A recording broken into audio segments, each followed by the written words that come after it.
हिंदू, मुस्लिम और जिन्ना 15 मार्च तक यहाँ पर रहेंगे, प्रवचन देंगे, सरकारी स्टेज से प्रवचन देंगे। उनके प्रवचनों में नहीं जनता को आना।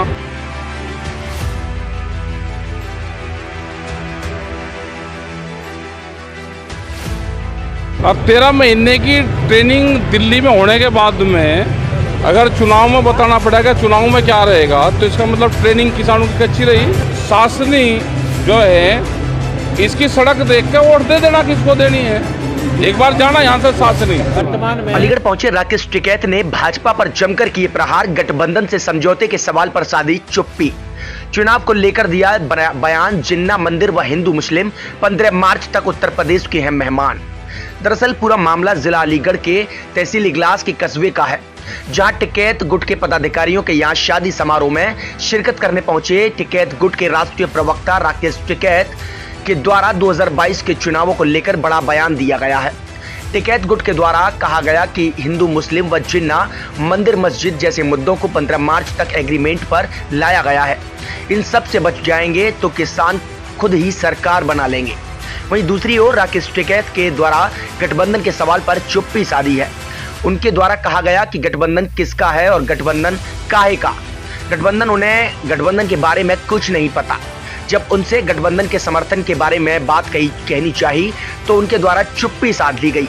वहीं दूसरी ओर राकेश टिकैत ने 2022 विधानसभा चुनाव को लेकर कहा कि हिंदू मुस्लिम से लोग बच जाएं तो जनता को खुद पता है कि उन्हें हिंदू मुस्लिम से बचने के बाद किसकी सरकार चुननी है। इसके साथ ही उन्होंने कहा कि इस बार चुनावों में लोगों को हिंदू मुस्लिम नहीं बनना है, केवल शासनी गेट वाली सड़क देखकर लोग वोट नहीं देंगे। वहीं दूसरी ओर राकेश टिकैत के द्वारा एमएसपी को लागू करवाने की बात कही गई है। और 13 महीने की ट्रेनिंग दिल्ली में होने के बाद में अगर चुनाव में बताना पड़ेगा चुनाव में क्या रहेगा, तो इसका मतलब ट्रेनिंग किसानों की कच्ची रही।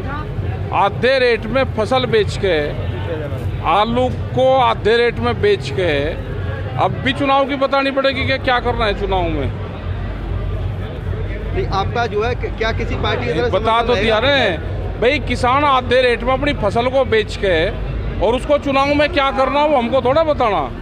तो आपकी मतलब इस जो चुनाव है, जैसे आप लखनऊ जाने की बात करते थे कि कुछ दिन पहले जो है कि मैं लखनऊ जाऊंगा, जो है लखनऊ तो गए थे, मीटिंग करी थी लखनऊ आप गए थे जो है, लेकिन आज जो स्थितियां हैं तो आपका कोई स्टैंड भी तो होना चाहिए। किसान जैसे आपकी तरफ देख रहे हैं, स्टैंड तो है ना, कहीं कुछ कहें आधे रेट में अपनी फसल बेच के वोट कहाँ इनको देनी, वो भी हमें ही बताने की जरूरत पड़ेगी। आपकी ओर स्वतंत्र है किसान जो अपना विचार रखते हैं। आधे रेट में फसल बेच के इसको जहाँ वोट देनी है वहाँ दे सकता है। ये सब होशियार है, ये सब अपना काम कर लगा। देश में अभी 2.5 महीने के प्रवास पे उत्तर प्रदेश के सरकारी मेहमान हैं, हिंदू, मुस्लिम और जिन्ना 15 मार्च तक यहाँ पर रहेंगे, प्रवचन देंगे, सरकारी स्टेज से प्रवचन देंगे। उनके प्रवचनों में नहीं जनता को आना। क्या मानते हैं उत्तर प्रदेश में किसकी सरकार बनने वाली है? अरे बन जाएगी, हमें क्या पता किसकी बनेगी, लेकिन इनको तो जनता वोट नहीं दे रही ना, इनको नहीं। सरकार किसकी बने आप क्या पता किस प्रमुख मांगे क्या रहेंगी किसानों? प्रमुख मांगे तो यहाँ का किसान आलू से त्रस्त है। यहाँ का किसान अपनी जो फसल है वो आधे रेट में बेचता है, पूर्ण रूप से नुकसान है। जो प्रवचन सरकार के चल रहे उनसे बच जाना है। जो हिंदू, मुस्लिम और जो जिन्ना का जो भूत है वो अभी 2.5 महीने उत्तर प्रदेश में रहेगा। वो 2.5 महीने के कॉन्ट्रैक्ट पे यहाँ पे आया, 15 मार्च तक रहेगा, वो प्रवचन देगा, सरकारी मेहमान है। उनसे बचना है जनता को बस। क्या मानते हैं आपके द्वारा गठबंधन को समर्थन किया? हमें नहीं पता गठबंधन किसका, गठबंधन कहाँ, गठबंधन क्या, हमें नहीं पता। आधे रेट में फसल बेच के जनता जिसको वोट देना चाहती होगी दे लगी।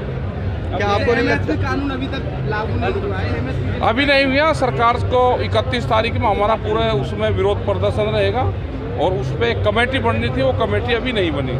एमएसपी पर कानून नहीं बना तो क्या मानते हैं एक और बार फिर टिकैत साहब मैदान में आएंगे? तो मैदान में तो हम ही, अभी भी लखीमपुर खीरी से आए, अजय टैनी की गिरफ्तारी नहीं हुई, वो बर्खास्त नहीं हुआ।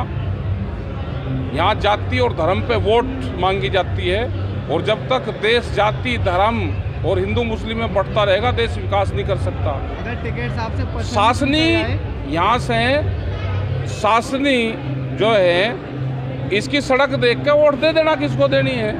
एक बार जाना यहाँ से शासनी। वर्तमान में सरकार साहब से पूछा जाएगा उत्तर प्रदेश में किसकी सरकार बनानी, क्या पता किसकी बनेगी सरकार जी। वर्तमान में जैसे भाजपा